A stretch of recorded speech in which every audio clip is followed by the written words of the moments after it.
Good Friday morning, everybody. We in here warming by the fire, Boom Boom and Gracie. Top of the morning, everybody. Let's have a good weekend.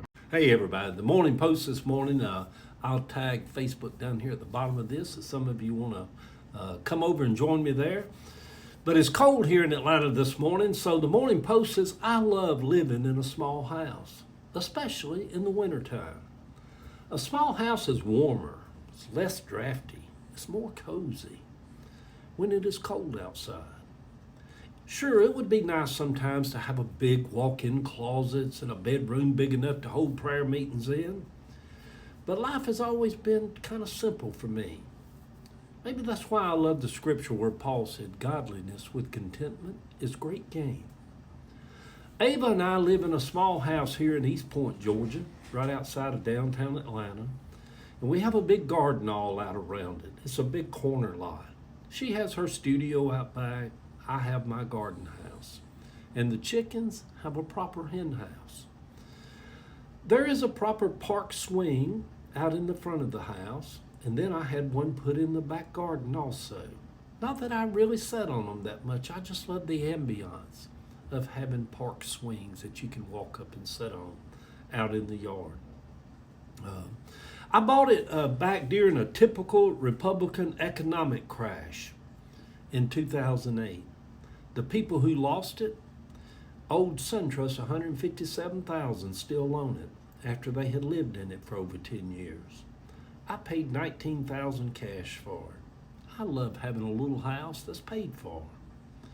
Maybe I love small houses because of being raised up in a mill village where so many houses were the little 3-room shotgun houses.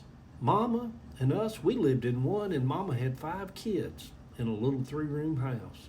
And other families around us lived in those little 3-room shotgun houses, and some of them had 9 or 10 kids. Most of us stayed out on the porches out front. Maybe that is why I love just sitting out on the porch a lot. As I am getting older and have lost some weight, I get cold easier.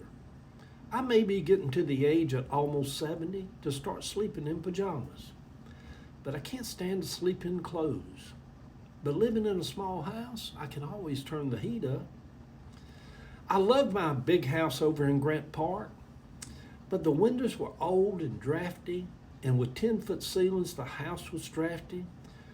One time, it got so cold in a little house that Kathy and I lived in, right after we got married back in Cabbagetown, that the commode froze and broke in two one night.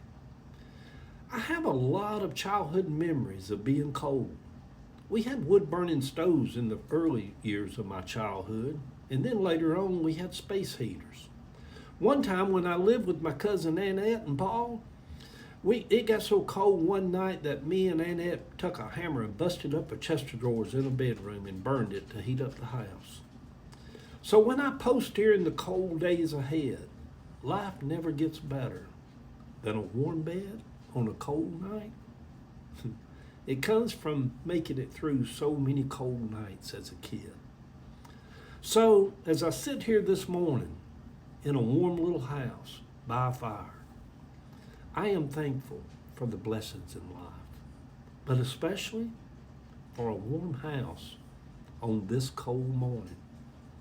Good Friday morning, sweet people. Thanksgiving is right here upon us coming this Thursday. I'm sitting here with my coffee this morning feeling thankful.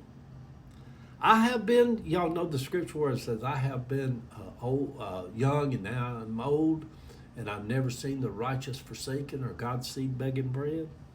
My version of that is, I have been young and I have been cold. I am now old and warm. Because life is just a journey. We go through it all before we get out of here.